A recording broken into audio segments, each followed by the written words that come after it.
morning friends, this is the 7th unit of midwifery chapter 16. So first chapter is first stage of labor and we are discussing about first stage labor stages. तो इसमें first होता है uterine contraction, इसमें present होता है, ठीक है। तो उसमें जो यूट्राइन कॉन्ट्रैक्शन प्रेगनेंसी के स्टार्टिंग में जो प्रेजेंट होते हैं, लेकिन ये इरेगुलर और पेनलेस होते हैं, ठीक है। लेकिन मतलब जो इसमें जो प्रक्रिया होती है वो शुरुआत होने के साथ ये इसमें पेन होता है और इसकी जो आवृत्ति और तीव्रता और अवधि है ना, उसमें ये बढ़ जाती है, ठीक है। और सेकेंड है आपका डायलेशन ऑफ सर्विक्स होता है, ठीक है। तो सर्विक्स का फुल डायलेशन लेबर की फर्स्ट स्टेज के में होती है, ठीक है। तो कुछ जो फीमेल्स होती हैं तो उनमें लेबर के स्टार्टिंग होने से पहले ही सर्विक्स का डायलेशन होता है, लेकिन फर्स्ट स्टेज के दौरान जो ये होता है तेज़ी से होता है, ठीक है। इसका जो मेजरमेंट होता है ना, वो फिंगर से की जाती है और ये सेंटीमीटर में लिखा जाता है, ठीक है। और जो सर्विक्स ऑफ डायलेशन 1 फिंगर के बराबर होता है, ठीक है। इसको जो 2 सेंटीमीटर सर्विक्स का डायलेशन मानते हैं। अगर 2 सेंटीमीटर हो जाए तो ये सर्विक्स डायलेट हो जाता है, ठीक है। लेकिन इसमें लगभग 10 सेंटीमीटर हो जाने पर इसे मतलब पूरा मानते हैं कि ये सर्विक्स डायलेट हो गया है, ठीक है। सर्वाइकल डायलेशन के लिए कुछ जो फैक्टर हैं वो जिम्मेदार होते हैं, जैसे कि गर्भाशय संकुचन है आपका, और सेकंड है गर्भाशय पुनः संकुचन में फिर से रिट्रैक्शन, और फिर से गर्भाशय जो फीटस है वो उसके द्वारा फीटल एक्सप्रेस होना और फिर बैग ऑफ वाटर का निर्माण करना, ठीक है। और इसमें थर्ड है आपका लोअर यूटेराइन सेगमेंट का निर्माण होना है, यानी कि ड्यूरिंग जो लेबर होता है वो उसमें कॉन्ट्रैक्शन के मतलब स्टार्टिंग होने से लेके यूट्रस जो है 2 पार्ट में डिवाइड हो जाता है, ठीक है। उसमें आपका जो अपर लोअर है वो उसमें मोटा जो फैटी होता है और एक्टिव होता है, और इसमें जो इनएक्टिव होता है लोअर लोब होता है, ठीक है। और आपका रिट्रैक्शन का भी इसमें डेवलपमेंट होगा। तो इसमें ये होता है कि पुनः अपर जो लोअर लोब के मिलने के स्थान पर एक रिंग पाई जाती है, ठीक है। इसमें जो रिट्रैक्शन कहते हैं इसको, और ये जो एब्डोमेन को ऊपर से दिखाई नहीं देता है, लेकिन ये लेबर के दौरान जो रिंग होती है ना वो प्रभावी हो जाती है, जिसे कि पैथोलॉजिकल रिंग बैंडल्स रिंग कहते हैं, ठीक है। इसमें क्या होता है कि गर्भाशयी जो खंड होता है वो क्लिनिकल महत्वपूर्ण होता है। इसमें फीटल एक्सपल्सन में जो हेल्पफुल होता है, ठीक है। इसमें सिजेरियन सेक्शन इसी खंड में होता है, ठीक है। और जो थर्ड है प्लेसेंटा के दौरान ये कॉन्ट्रैक्शन जो होता है वो एबनॉर्मल होता है, ठीक है, जिसमें पीपीएच की संभावना नहीं होती है। फोर्थ आपका होता है इसमें सर्वाइकल इफेसमेंट होता है, और सर्वाइकल इफेसमेंट में सर्विक्स जो मसल्स होते हैं वो फाइबर की ओर खींच जाते हैं, ठीक है। इसमें जो यूट्राइन खंड है उसमें जो मसल्स मतलब फाइबर में मिल जाते हैं। मतलब इसमें ये होता है कि इसके द्वारा जो सर्विक्स होता है वो पतला होता है, थीन होता है, और इसकी जो लेंथ होती है वो भी बहुत कम हो जाती है। और प्रीमी ग्रेविडा में इफेसमेंट की प्रक्रिया डायलेशन से पहले ही होती है, ठीक है। जबकि मल्टी पैरा में ये दोनों जो होती हैं प्रक्रियाएं ये साथ साथ चलती रहती हैं, ठीक है। फिफ्थ आपका ये है कि शो उपस्थित होगा, तो शो के दौरान जो ब्लड है वो मिश्रित सर्वाइकल म्यूकस प्लग से बाहर निकल जाता है, ठीक है। और जो आपका 6 है तो वो है आपका बैग ऑफ वाटर। तो लोअर जो यूटेराइन लोब के फैलने के कारण इसमें खिंचाव जो होता है और इसमें जो फीटल मेम्ब्रेन डेसिडुआ से अलग हो जाती है और ये जो सर्वाइकल कैनाल में लटक जाती है, ठीक है। साथ ही इसमें फीटस के हेड के सामने जो एमनियोटिक फ्लूइड होता है ना वो आसानी से मतलब जो मेम्ब्रेन होता है इसमें एंटर कर जाता है और ये खुल जाता है, ठीक है। एमनियोटिक फ्लूइड जो होता है फुल वाटर कहलाता है, ठीक है। जबकि जो ये संरचनात्मक रूप से ये बैग ऑफ वाटर कहलाता है, ठीक है। 7 आपका जो मेम्ब्रेन्स का फटना होता है, तो इसमें सर्विक्स के फुल डायलेशन होने से मेम्ब्रेन रप्चर नहीं होता है, ठीक है। लेकिन इसमें कई बार मेम्ब्रेन की प्रोसेस से स्टार्ट होने से पहले ही जो सर्विक्स के फुल डायलेशन होने की से पहले ये रप्चर हो जाता है और सेकेंड स्टेज ऑफ लेबर में जाके ये रप्चर हो जाता है, ठीक है। और 8 है आपका चेंजेस इन वाइटल साइन, ठीक है। तो चेंजेस इन वाइटल साइन में यूटेराइन कॉन्ट्रैक्शन के दौरान महिला में जो फीमेल्स होती हैं उसमें हार्ट रेट 10 से 15 मिनट प्रति घंटे से बढ़ जाता है, और जो कॉन्ट्रैक्शन की समाप्ति मतलब जो एंडिंग होती है उसमें पहली वाली स्टेज में आ जाती है। इसमें ब्लड प्रेशर यूटेराइन कॉन्ट्रैक्शन के दौरान 10 mm ऑफ Hg बढ़ जाता है, ठीक है। और टेम्परेचर जो होता है अप्रभावित रहता है। पार्टोग्राफ क्या होता है, ठीक है। पार्टोग्राफ वो होता है जो डिलीवरी की प्रथम स्टेज की प्रगति को मॉनिटर करता है, ठीक है। और इसका डेफिनेशन ये होता है कि पार्टोग्राफ सर्वाइकल डायलेशन में होने वाली जो बढ़ोतरी होती है ना, और जो फीटस का हेड का नीचे की ओर खिसकने के बारे में ये बताता है, और ये मतलब उसको सूचना प्रदान करता है। ये जो फीमेल होती हैं उसके फीटस की हेल्थ के बारे में भी ये जानकारी प्रदान करता है, ठीक है। पार्टोग्राफ के एलिमेंट्स क्या क्या होते हैं, तो इसमें आइडेंटिफिकेशन डेटा है, और सर्वाइकल डायलेशन और फीटल डिसेंट है, ठीक है। फिर थर्ड है आपका फीटल हार्ट रेट है। फोर्थ है कंडीशन ऑफ मेम्ब्रेन, और ये इसमें अगर यदि मेम्ब्रेन इंटैक्ट है तो इसे आई से रिप्रेजेंट करेंगे, ठीक है। और कलर ऑफ एमनियोटिक फ्लूइड, तो इसमें ये होता है कि यदि एमनियोटिक फ्लूइड क्लियर होता है तो इसे सी से प्रेजेंट करेंगे, और यदि एमनियोटिक फ्लूइड आपका मिकोनियम प्रेजेंट होता है तो इसे एम से प्रेजेंट करेंगे, और यदि मेम्ब्रेन अगर आपका रप्चर होने के बाद भी एमनियोटिक फ्लूइड नहीं निकलता है तो इसे ए से प्रेजेंट करेंगे, ठीक है। पार्टोग्राफ प्रत्येक आधे घंटे के आधार पर बनाया जाता है, और जो सर्विक्स के 4 सेंटीमीटर डायलेट होने पर यह शुरू किया जाता है, ठीक है। Frequency of uterine contraction and pregnant women को दी गई आईवी फ्लूइड और मेडिसिन, और 7 of vital sign and pregnant women. और कंपोनेंट्स ऑफ पार्टोग्राफ क्या होता है, तो कंपोनेंट्स को 3 पार्ट में डिवाइड करा गया है।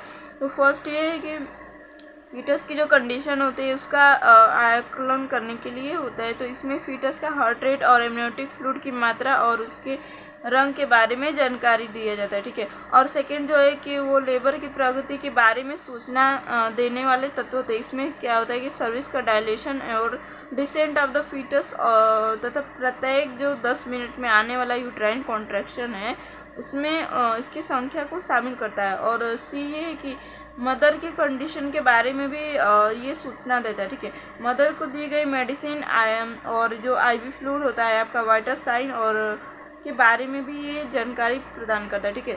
और जो सर्वाइकल डायलेशन को रिकॉर्ड करने वाले भाग में ये 2 लाइनें पहले से ही बनी हुई रहती है इसमें, और इनमें एक अलर्ट लाइन होती है और एक एक्शन लाइन होती है। तो नॉर्मल लेबर की कंडीशन में सर्वाइकल डायलेशन को प्रदर्शित करने वाली जो अलर्ट लाइन होती है उसके ऊपर स्थित रहती है, ठीक है।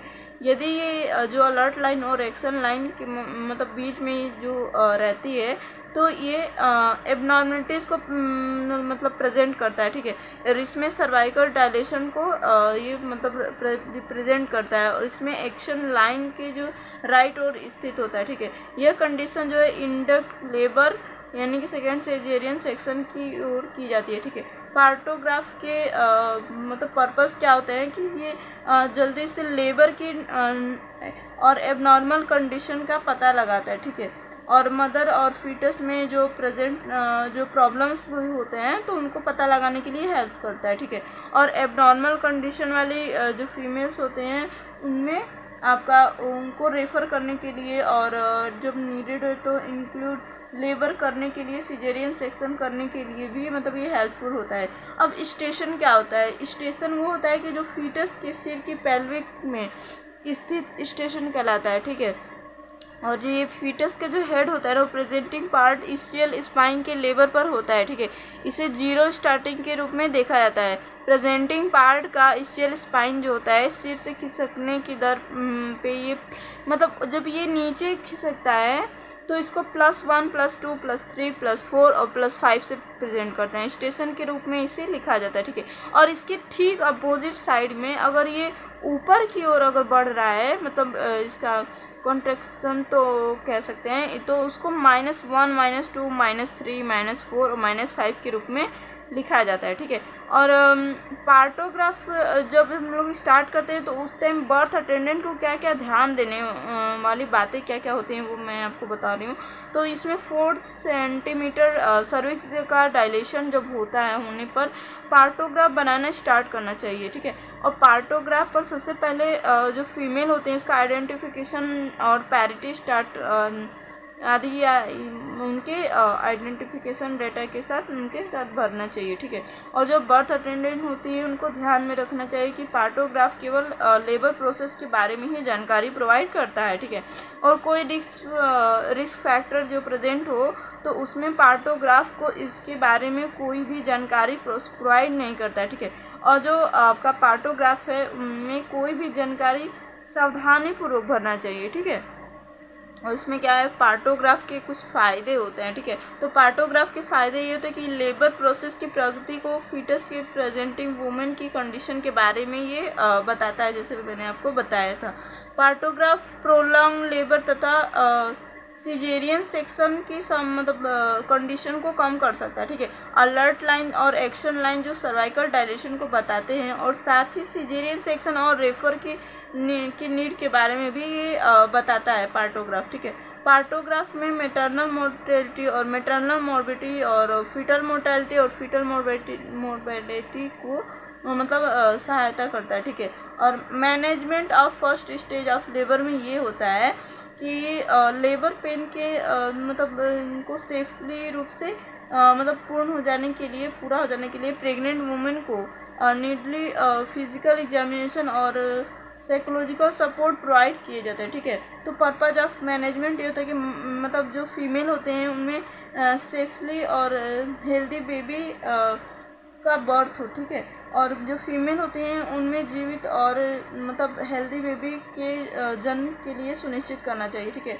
फिर जो फीमेल होने उनमें जो मौजूद जो लेबर होता है उनमें जो कॉम्प्लिकेशन होती हैं उसका जल्दी पता लगाने के लिए होता है, ठीक है। और जो फीमेल होती हैं और उनका जो फीटस होता है उससे रिलेटेड कॉम्प्लिकेशन और उसकी प्रिवेंशन के लिए की रोकथाम भी करना होता है, ठीक है। और इसमें जो गुणात्मक प्रबंधन कर मैटरनल मोर्टेलिटी और मैटरनल मॉर्बिडिटी को ये भी कम करता है, ठीक है। और जो इसमें प्रिंसिपल होते हैं तो इसमें प्रिंसिपल में ये होता है कि जो लेबर होता है उसकी जो फर्स्ट स्टेज के जो मैनेजमेंट के दौरान बर्थ अटेंडेंट को निम्न सिद्धांत जो प्रिंसिपल होते हैं उनका मतलब उनको ध्यान में रखते हुए करना चाहिए, जैसे कि मैक्सिमम ऑब्जर्वेशन और मिनिमम इंटीग्रेशन करना चाहिए, ठीक है। मतलब कि अधिकतम अवलोकन और न्यूनतम क्रियान्वयन करना चाहिए। और फीमेल और जो फीटस होती है उनकी कंडीशन का आकलन करना चाहिए, ठीक है। उनको ध्यानपूर्वक करना चाहिए, ठीक है। और जो लेबर प्रोसेस होते हैं इनमें कोई भी नॉर्मल कंडीशन हो तो इसकी जो सूचना मतलब उसको सीनियर्स और डॉक्टर्स को हमको बताना है कि अभी सीरियस कंडीशन चल रहा है, ठीक है। और फिजिकल एग्जामिनेशन करते टाइम जो स्टेराइल टेक्निक होती है उसका तो यूज़ करना ही है। और जो प्रेग्नेंट वुमेन होती है उसमें जो कुछ संबंधित सूचनाएं होती हैं तो उसको उनके मतलब घर वालों से प्राप्त करनी चाहिए, जैसे कि लेबर पेन प्रारंभ होने का मतलब स्टार्ट होने कब हुआ और यूट्राइन कॉन्ट्रैक्शन कब हुआ, फ्रिक्वेंसी आवृत्ति तीव्रता अवधि के बारे में जानकारी लेना है। मेम्ब्रेन रप्चर है या नहीं, एमनियोटिक फ्लूइड डिस्चार्ज हुआ है या नहीं, ठीक है। एमनियोटिक विजिट और एंटीनेटल विजिट और टेस्ट के बारे में हम उनके घर वालों से पूछेंगे, बात करेंगे, ठीक है। पोस्ट मेडिकल और सर्जिकल हिस्ट्री के बारे में और LMP और DD के बारे में भी जानकारी हम लोग प्राप्त करेंगे, ठीक है। तो जो मैनेजमेंट होता है तो उनको 2 पार्ट में डिवाइड किया गया है, एक केयरफुल मॉनिटरिंग और एक एक्चुअल मॉनिटरिंग, ठीक है। और केयरफुल मॉनिटरिंग में ये होता है कि प्रेग्नेंट वुमेन की जो कंडीशन का पता लगाने के लिए मतलब इसमें मॉनिटरिंग की जाती है, जैसे कि वाइटल साइन का आकलन करेंगे और यूरिन एग्जामिनेशन, ब्लैडर एग्जामिनेशन और डिहाइड्रेशन और रीडिमा और एनीमिया की मतलब प्रेजेंटी का पता लगाएंगे, ठीक है। फिर फीटस की कंडीशन का भी पता करेंगे और मॉनिटरिंग में फीटल प्रेजेंटेशन और जो प्रेजेंटिंग पार्ट होती है एटीट्यूड, फीटल हार्ट रेट आदि के भी बारे में हम लोग जानकारी लेंगे, ठीक है। और जो आपका लेबर के टाइम जो उनके प्रगति के बारे में जानकारी प्राप्त करने के लिए की जाने वाली मॉनिटरिंग, जैसे कि यूट्राइन कॉन्ट्रैक्शन है आपका, पैटर्न के बारे में पता करना, सर्वाइकल डायलेशन और फीटल हार्ट रेट, हार्ट और स्टेशन और उनका पता करना, ठीक है। और जो आपका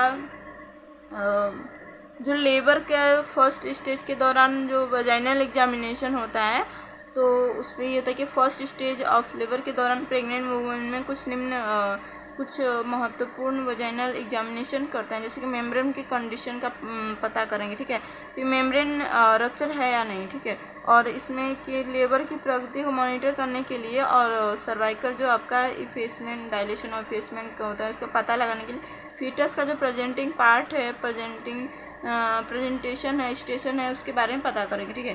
फिर वजाइनल एग्जामिनेशन के लिए कुछ निर्देश हैं, जैसे कि ड्यूरिंग वजाइनल एग्जामिनेशन इन्फेक्शन को रोकने के लिए स्टेरॉइड टेक्निक का यूज़ करना ही करना है। और वजाइनल एग्जामिनेशन ट्रेंड पर्सन जो होता है उनको करना चाहिए, ठीक है। फिर अगर नीड नहीं हो तो वजाइनल एग्जामिनेशन नहीं करना चाहिए, मतलब बहुत ज़रूरी हो तभी करना चाहिए। वजाइनल एग्जामिनेशन जो होता है उसको बहुत ही केयरफुली करना होता है, ठीक है, और प्राइवेसी मेंटेन करना होता है। और वजाइनल एग्जामिनेशन मतलब लाइट में ही करना चाहिए, ठीक है। और आपका जो वजाइनल एग्जामिनेशन के लिए जो आपका उसका जो विधि है उसके बारे में बता रहे हैं, तो इसमें प्रोसीजर के बारे में जो फीमेल को मतलब उनको समझाना होता है, ठीक है। और जो सहमति लेना होती है कि मतलब वो हम करें कि नहीं करें।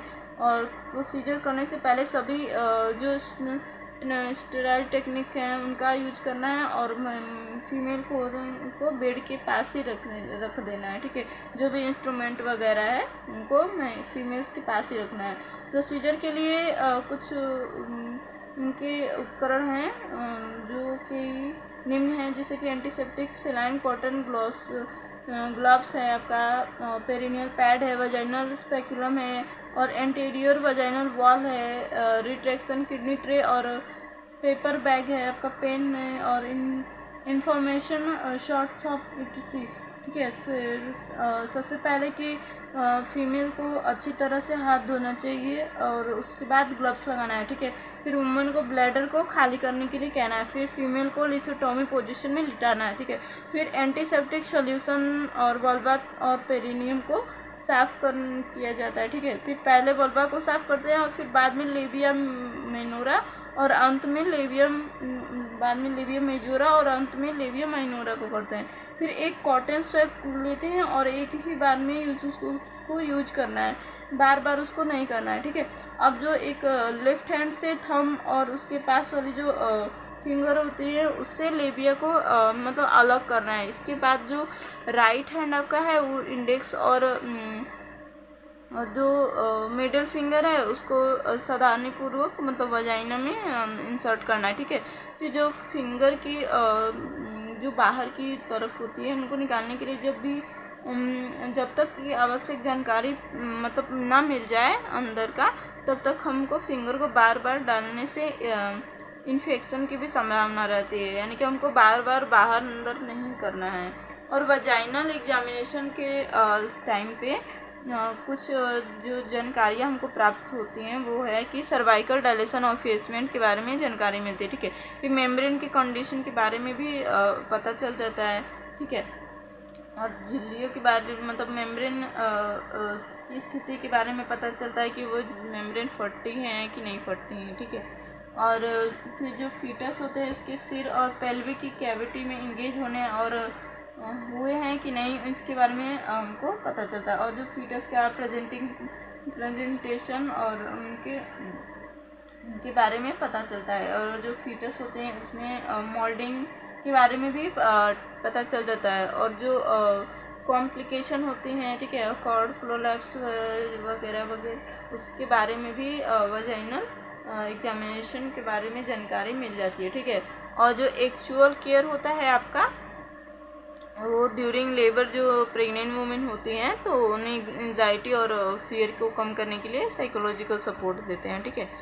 और इसमें ये पेरिनियल जो एरिया होती है उसमें इन्फेक्शन की रोकता है, मतलब इन्फेक्शन को रोकने के लिए यूज़ किया जाता है। और इसमें आपका 10% डेटॉल से क्लीन किया जाता है। और जो फीमेल होते हैं उसे एनीमिया सपोजिटरी लगाना चाहिए, ठीक है। इसमें मेम्ब्रेन रप्चर नहीं हुई है तो जो फीमेल होते हैं उनको मतलब घूमने फिरने के लिए हम लोग सलाह दे सकते हैं, ठीक है, जिससे कि फीटस जो होता है उससे नीचे की ओर खिसकने में सहायक होता है। फिर फीमेल में जो ब्लैडर खाली करने की सलाह देनी चाहिए, ठीक है, क्योंकि जो फर्स्ट स्टेज के टाइम पे जो फीटस का प्रेजेंटिंग पार्ट का जो नीचे की ओर खिसकने की दर को कम करता है और जो यूट्राइन कॉन्ट्रैक्शन को रोकता है, ठीक है, जिसमें कि इन्फेक्शन की संभावना बढ़ जाती है। यदि फीमेल यूरिन पास करने में असमर्थ है तो कैथेटराइजेशन करना चाहिए, ठीक है। और यदि सीवियर पेन हो तो उसे पेथिलिन देना चाहिए, ठीक है। और इसमें रिलैक्सेशन और टेक्निक जैसे डीप बाथिंग उनको भी और दर्द निवारक दवाइयाँ हैं तो उनको भी वो भी हेल्पफुल होते हैं। और इसमें फर्स्ट स्टेज ऑफ लेबर के दौरान जो होता है उसमें जो पेशेंट होता है उसको ओरली कुछ भी नहीं देना है। और स्टार्टिंग में जो पेशेंट है उसको थोड़े थोड़े अंतराल में लिक्विड डाइट दिए जा सकते हैं। बट और फीमेल में न्यूट्रिशन लेवल को बनाए रखने के लिए वाटर और मिनरल्स को बनाए रखने के लिए आईवी फ्लूइड हम लोग प्रोवाइड कर सकते हैं, ठीक है। और जिसमें सामान्यतः आरएल का यूज़ करना चाहिए। और यदि मेम्ब्रेन रप्चर हो चुकी है तो उसमें फीटस का आकार छोटा या बड़ा हो सकता है। और ब्रिज प्रेजेंटेशन और ट्रांसवर्स लाई होती है तो ऐसी कंडीशन में फीमेल को घूमने फिरने वाली स्थिति को टालना चाहिए, क्योंकि इसमें कॉर्ड फ्लॉस की संभावना को बढ़ा देता है, ठीक है। तो please like share subscribe after watching my video. Thank you.